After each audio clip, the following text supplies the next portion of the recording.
Hola a todos, soy Mari Claudia y soy la encargada de Nuevas Tierras Ediciones. Vengo aquí con Yelisa Díaz, que es mi correctora de estilo, y Albert Pujols, nuestro productor de audiolibros.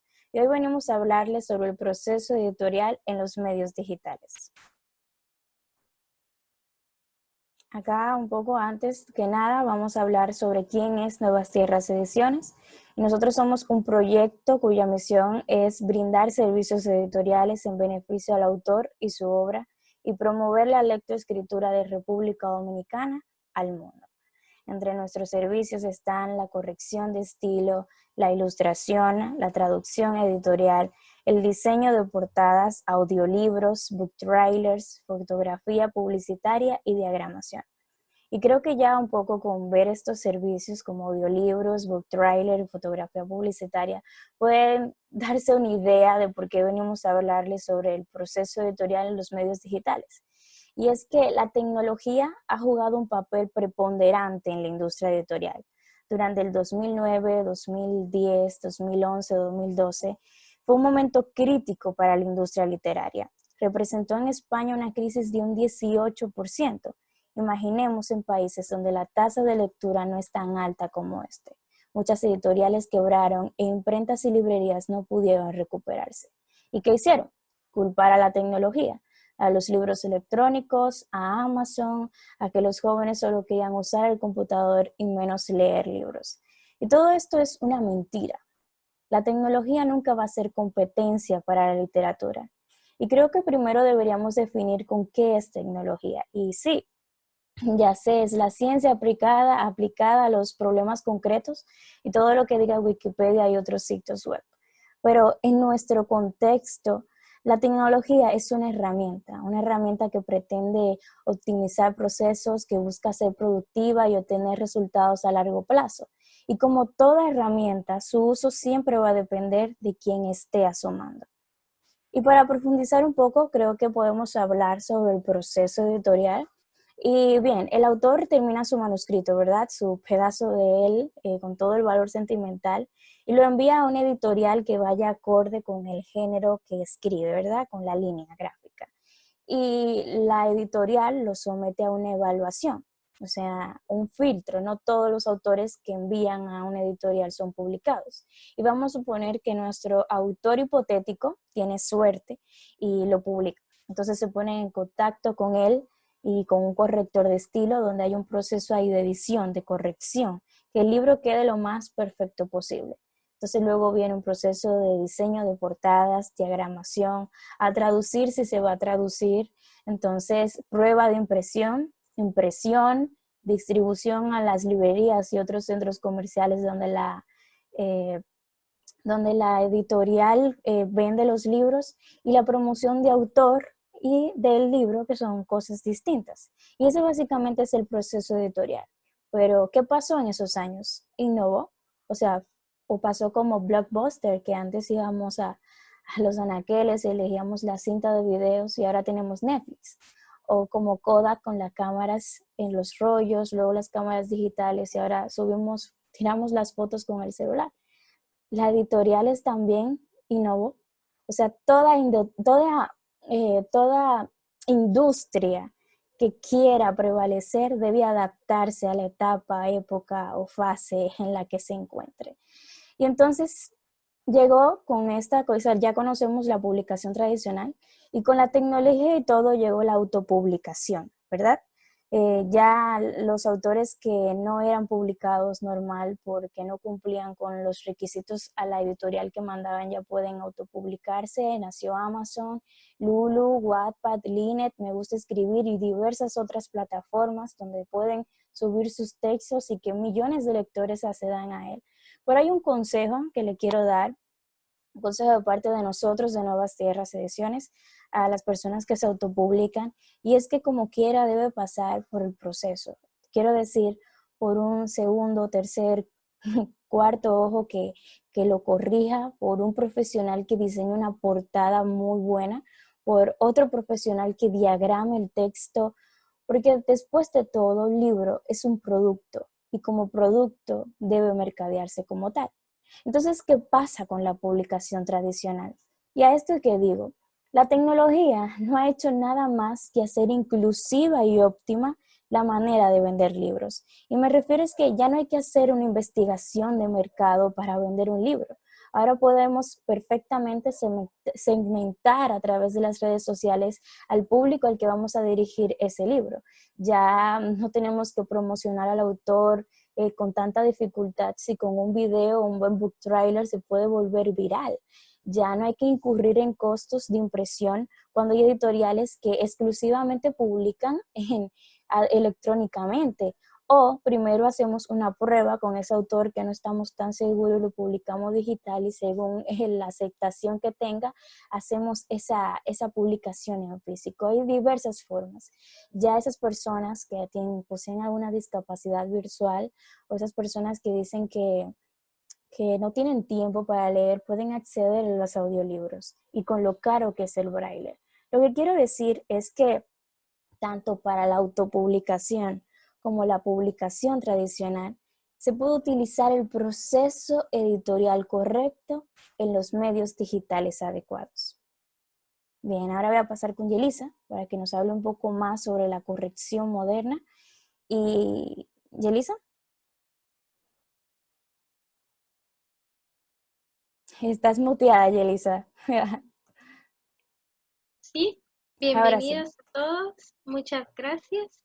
Como mencionaron, mi nombre es Yelisa Díaz, correctora de estilo de Nuevas Tierras Ediciones, y en esta oportunidad me toca hablar sobre la corrección moderna.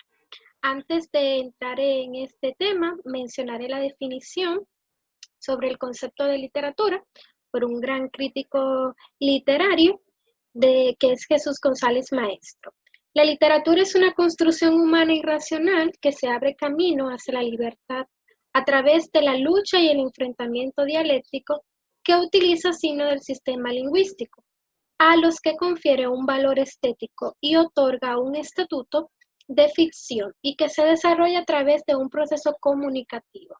De esta definición puedo tomar el enfrentamiento dialéctico que utiliza signos del sistema lingüístico a los que confiere un valor estético.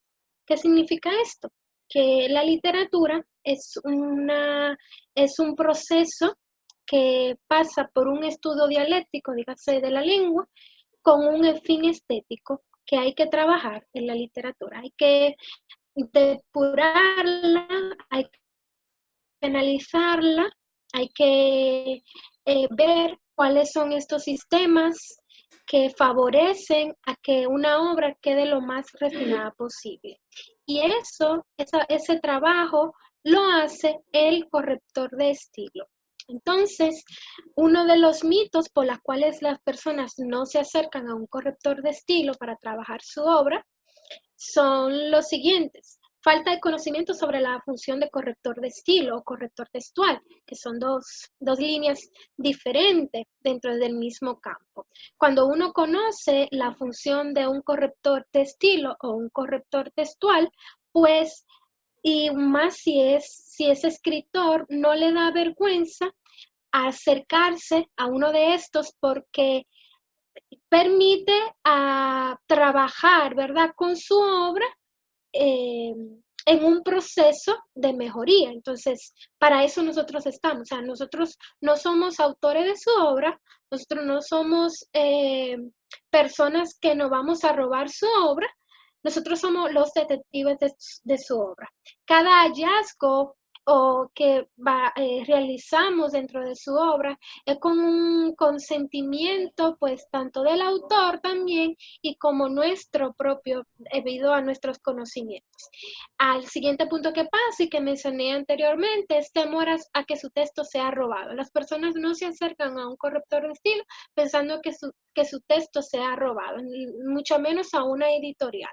Entonces, en este punto, pensar en eso es totalmente falso, porque al contrario, cuando tú te acercas con tu obra a una editorial, muy difícil que una editorial seria se vaya a robar tu obra. Al contrario, eso le ayuda a la editorial a tener una buena calidad de obra.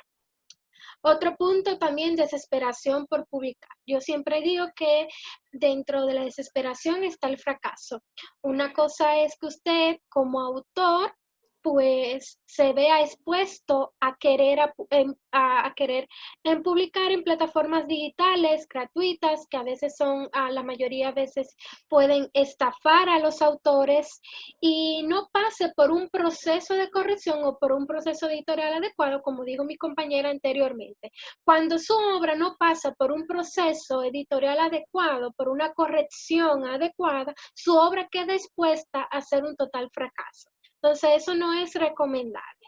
Y eso entra el otro punto, la desconfianza en su obra. Cuando usted desconfía en su obra como autor, pues a que su obra pase por un proceso de mejoría, por un proceso de análisis, eso le va a permitir a usted lanzar su obra, lanzar un libro, publicar más bien en una plataforma digital, un texto sin ninguna belleza, sin ningún estudio, ¿verdad?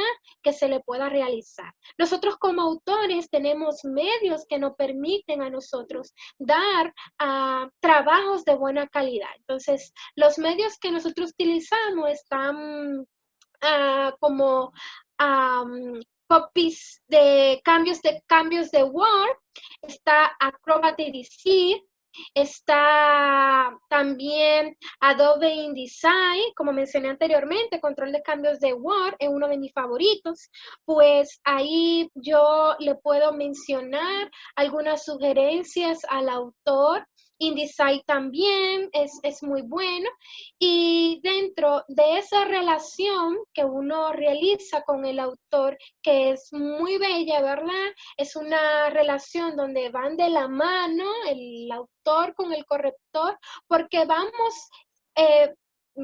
trabajo por trabajo, es decir, tú evolucionas con la mano del corrector al momento de que tú presentes tu obra. Así que sí hay medios para poder lograr tener una buena obra como autor y también como editorial que se pueda presentar como un producto de calidad. Así que yo te animo a que si tienes una obra, no dudes en acercarte a una editorial confiable que te pueda ayudar.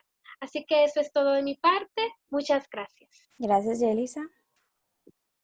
Ahora vamos a hablar un poco de audiolibros que nuestro compañero Albert pasa. Sí, muchas gracias, Mari. Mi nombre es Albert Pujols. Por mi parte, soy el productor de audiolibros y una de las voces principales de Nuevas Tierras Ediciones al servicio de todos ustedes. Entonces, hablamos de audiolibro, pero pocos conocemos a profundidad este tema. Pasamos con la siguiente imagen, que es una donde vamos a mostrar la breve historia de los audiolibros. ¿Cuándo todo inicia? Esto no es un tema de ayer. Los audiolibros vienen desde hace años. Eso es algo que debemos de conocer antes de entender todo esto. Y vamos a conocer cómo empieza. Esto inicia en el 1877. La imagen que vemos ahí es lo que inventó Thomas Edison. Thomas Edison es el fonógrafo. Con este dispositivo se podía grabar y reproducir sonidos. El detalle es que solamente se podía reproducir sonidos de 1 minuto. Se podía grabar solo 1 minuto. Entonces, esto impidió realizar grabaciones de largo formato como las conocemos hoy en día. Bien, la idea del audiolibro o libro parlante, que fue el primer nombre que se le otorgó a lo que hoy conocemos como audiolibro, su temática era reproducir los libros que ya estaban escritos con la finalidad de llegar a esas personas con problemas visuales. Por lo general, durante la Primera y Segunda Guerra Mundial, muchos soldados sufrieron lesiones de la visión. Entonces, en Estados Unidos se llevó un estudio, algo que inició en Reino Unido, se terminó en Estados Unidos y se comenzaron a llevar los libros a formato de audio. En la siguiente imagen. Esto es ya donde comenzamos a digitalizar un poquito más las cosas. Para los tiempos donde le estoy hablando se utilizaban LPs, se utilizaban las cintas posteriormente, pero luego se lanza el disco compacto. En el disco compacto los audiolibros no tuvieron mucho crecimiento. en el 1973, Duval Hedge funda Books on Tape. Books on Tape fue mientras viajaba a Los Ángeles que lo creó, y su primer libro fue Paper Lion. Y compañías como estas sentaron las bases de la industria de los audiolibros que conocemos hoy en día. En la siguiente imagen vemos que posteriormente, en el 94, nace lo que es Audio Publisher Association. Son los que ya comienzan a darle el nombre que hoy conocemos como audiolibro. En el 94, esta es cuando nace esta asociación, y dentro de la industria forman un punto importante. Y en el 1997 nace Audible, hoy en día una de las compañías más importantes en cuanto a audiolibros se refiere. Estos, luego más adelante hablaremos un poquito, pero estos también asentaron las pautas que conocemos hoy en día como audiolibros. En el año 2012 se crea LibriVox. LibriVox es un sitio web donde voluntarios como usted, como yo, grabamos audiolibros que estén en un que se puedan grabar libres de copyright, y los suben. Entonces, de esta manera, otros usuarios pueden descargarlos y escucharlo. Es una de las plataformas gratuitas donde tenemos más de 24,000 audiolibros totalmente gratis a disposición de que cualquiera de nosotros vaya a escucharlo. Pero algo que poco sabemos es que contamos con la presencia de múltiples plataformas digitales para reproducir audiolibros. Y editoriales como nosotros incluyen sus servicios de creación de la versión en audio de los libros que ustedes escriben. Entonces, nosotros nos encargamos de esto, y pueden ver nuestro catálogo en YouTube. Búsquenos como Nuevas Tierras Ediciones, donde contamos con varios audiolibros que pueden servir como el banco de voces por si en algún momento desean ustedes grabar los suyos propios. Pero no solamente YouTube. También podemos observar en la siguiente imagen que hoy en día tenemos muchas plataformas para escuchar audiolibros, y ustedes deben elegir la que más les acomode. Tenemos, por ejemplo, Audible, que ya la mencionamos al principio, con un costo de $14.99, $15. Usted va a tener acceso a un audiolibro mensual. Audiobooks tiene un formato similar, pero nuestros dispositivos móviles cuentan con aplicaciones por las cuales podemos disfrutar de audiolibros. Para los usuarios de Android, tenemos Playbooks, y los usuarios de Apple, tenemos Apple Books. Usted va allí, busca el libro que desea y lo compra. Y ese libro va a cargar con usted para siempre, donde sea que usted tenga esa cuenta.